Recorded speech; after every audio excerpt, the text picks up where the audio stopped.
दोस्तों, भारत सरकार ने वीटो का इस्तेमाल करके पाकिस्तान के मित्र देश की एससीओ सदस्यता को ब्लॉक कर दिया है। इसके बाद अजरबैजान की मीडिया और तुर्की की मीडिया लगातार भारत के खिलाफ आर्टिकल छाप रहे हैं। इस खबर के बारे में इस वीडियो में डिटेल में बात करने वाले हैं। इसके अलावा हमारी दूसरी खबर पाकिस्तान के पड़ोसी देश अफगानिस्तान से आ रही है, जहां पर भारत ने 21 टन मदद को तुरंत रवाना कर दिया है और एक बार फिर से भारत ने दिखाया है कि जब जरूरत पड़ती है तो भारत सबसे आगे खड़ा दिखाई देता है। दोनों खबर काफी इंटरेस्टिंग है, इसीलिए वीडियो को अंत तक जरूर देखिएगा।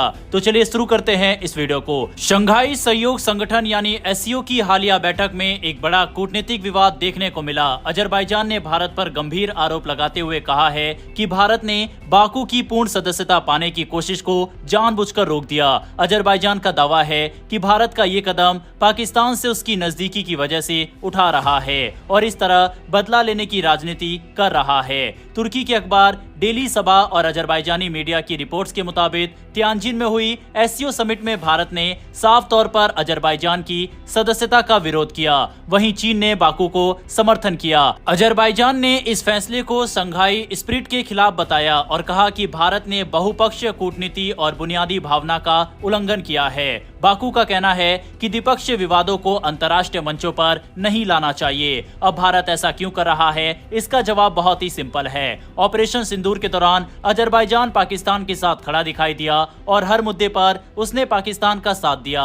यहाँ तक कि भारत के द्वारा पाकिस्तान के ऊपर चलाए गए ऑपरेशन की आलोचना की और पाकिस्तान को समर्थन का भरोसा दिलाया। यही वजह है कि भारत और अजरबैजान के रिश्ते अचानक और भी तनावपूर्ण हो गए। इस पृष्ठभूमि में अजरबैजान के राष्ट्रपति इल्हान अलीयेव का हालिया बयान और भी विवादित माना जा रहा है। उन्होंने तियानजिन में एससीओ बैठक के दौरान पाकिस्तानी प्रधानमंत्री शहबाज शरीफ से मुलाकात की।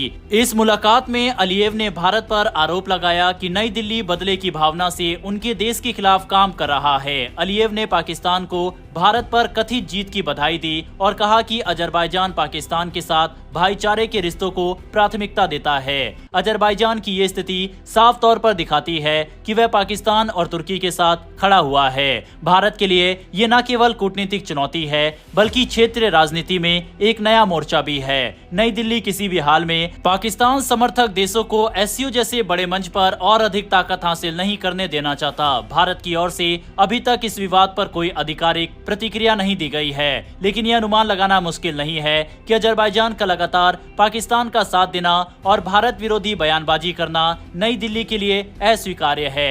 यही वजह है कि भारत ने उसके आवेदन का विरोध किया।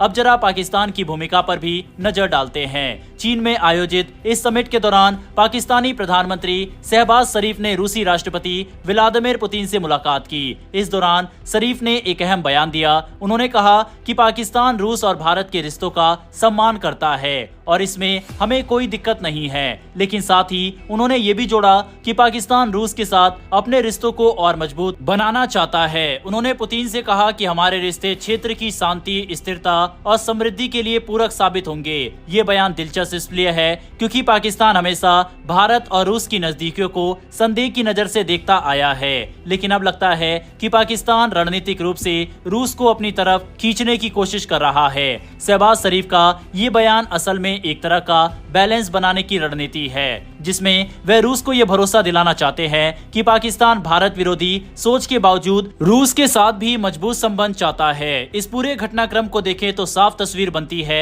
एक तरफ भारत और अजरबैजान के बीच कूटनीतिक तनाव बढ़ रहा है, दूसरी तरफ पाकिस्तान इस तनाव का फायदा उठाकर अजरबैजान और रूस दोनों के साथ अपने रिश्तों को आगे बढ़ाने की कोशिश कर रहा है। वहीं चीन पहले से ही अजरबैजान को समर्थन दे रहा है और इस तरह भारत पर दबाव बनाने की रणनीति पर काम कर रहा है। अजरबैजान की एससीओ सदस्यता का मुद्दा सिर्फ एक आवेदन का मामला नहीं है, ये असल में दक्षिण एशिया और मध्य एशिया की बदलती राजनीति का संकेत है। अजरबैजान पाकिस्तान और तुर्की के साथ खड़ा है। चीन इस समीकरण में उनका समर्थन कर रहा है। वहीं भारत, रूस और कई मध्य एशियाई देशों के साथ अपने रिश्तों पर भरोसा करता है। आने वाले समय में ये खींचातान और तेज हो सकती है। ऐसे में भारत की तरफ से अजरबैजान को दिया गया ये झटका बेहद जरूरी था और भारत ने अपने वीटो का सही इस्तेमाल किया। आपके हिसाब से भारत ने अजरबैजान की सदस्यता को रोककर सही किया या नहीं, इस पर अपनी राय कमेंट बॉक्स में लिखकर बताइएगा। बढ़ते हमारी अगली खबर की तरफ। इस समय अफगानिस्तान के अंदर हालात बेहद ज्यादा खराब है। दरअसल अफगानिस्तान में हाल ही में आए भीषण भूकंप ने वहां भारी तबाही मचा दी। 6.2 तीव्रता के इस झटके ने पूर्वी अफगानिस्तान के कुनूर और नंगरहार प्रांतों को सबसे ज्यादा प्रभावित किया। अब तक लगभग 1400 लोग अपनी जान गंवा चुके हैं और 3000 से अधिक लोग घायल बताए जा रहे हैं। हजारों परिवार बेघर हो चुके हैं और उनके घर मलबे में बदल गए हैं और लाखों लोग सीधी तरह से प्रभावित हुए हैं। ऐसे कठिन समय में भारत ने एक बार फिर साबित कर दिया कि असली दोस्त वही होता है जो मुश्किल वक्त में खड़ा हो। भारत न सिर्फ मदद भेजने वाला पहला देश बना, बल्कि फर्स्ट रिस्पॉन्डर के तौर पर तुरंत राहत सामग्री अफगानिस्तान पहुंचाई। विदेश मंत्री एस जयशंकर ने खुद इसकी जानकारी साझा की और बताया कि भारत संकट की इस घड़ी में अफगानिस्तान के साथ खड़ा है। भारत ने जो राहत सामग्री भेजी है उसमें जरूरत की लगभग हर चीज शामिल है। इनमें कंबल, टेंट, दवाइयाँ, व्हीलचेयर, रसोई के बर्तन, जल भंडारण टैंक, स्वच्छता किट, हैंड सैनिटाइजर, ORS के पैकेज, जल शोधन गोलियां, पोर्टेबल वाटर प्यूरिफायर जैसी चीजें। इतना ही नहीं, सोने के लिए स्लीपिंग बैग, छोटे जनरेटर और मेडिकल उपयोग का सामान भी इसमें शामिल किया गया है ताकि प्रभावित लोगों को तुरंत राहत मिल सके। विदेश मंत्री जयशंकर ने इस मौके पर अफगानिस्तान के विदेश मंत्री आमिर खान मुत्तकी से भी बात की। उन्होंने साफ कहा कि भारत आने वाले दिनों में और भी आपूर्ति भेजेगा और अगर अफगानिस्तान को अतिरिक्त मदद की जरूरत हुई तो भारत बिना झिझक आगे आएगा। सबसे बड़ी बात यह है कि अफगानिस्तान में इस समय तालिबान का शासन है, जिसे दुनिया के कई देशों ने अभी तक मान्यता नहीं दी है। इसके बावजूद भारत ने इस आपदा के समय मानवीय दृष्टिकोण अपनाया और अफगानिस्तान की जनता की मदद की। ये कदम बताता है कि भारत रिश्तों को सिर्फ राजनीति या शासन के आधार पर नहीं, बल्कि इंसानियत और दोस्ती के नाते देखता है। ये भी याद रखना होगा कि भारत लंबे समय से अफगानिस्तान के विकास में भागीदार रहा है। सड़कों से लेकर स्कूल, अस्पताल और डैम तक भारत ने वहां कई बड़े प्रोजेक्ट पूरे किए हैं और आज जब अफगान जनता भूकंप की मार झेल रही है, भारत ने तुरंत मदद भेजकर ये भरोसा दिलाया कि उसका साथ सिर्फ अच्छे वक्त तक सीमित नहीं है। दूसरी ओर दुनिया भर के कई देश और संयुक्त राष्ट्र ने भी अफगानिस्तान की मदद का आश्वासन दिया है, लेकिन फर्क यह है कि जब बाकी देश सिर्फ वादा कर रहे थे, तब भारत ने तुरंत अपना वादा निभाया और राहत सामग्री काबुल भेजनी शुरू कर दी। यही फर्क भारत को एक सच्चा साथी और भरोसेमंद दोस्त साबित करता है।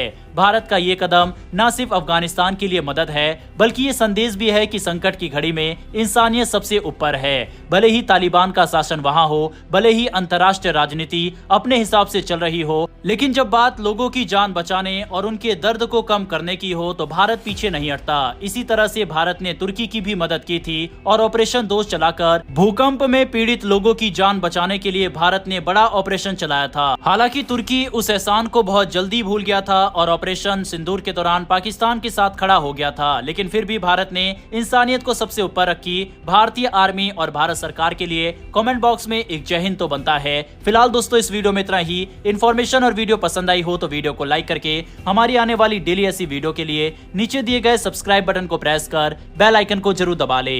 फिर मिलेंगे ऐसी एक नई वीडियो के साथ। धन्यवाद। जय हिंद, जय भारत।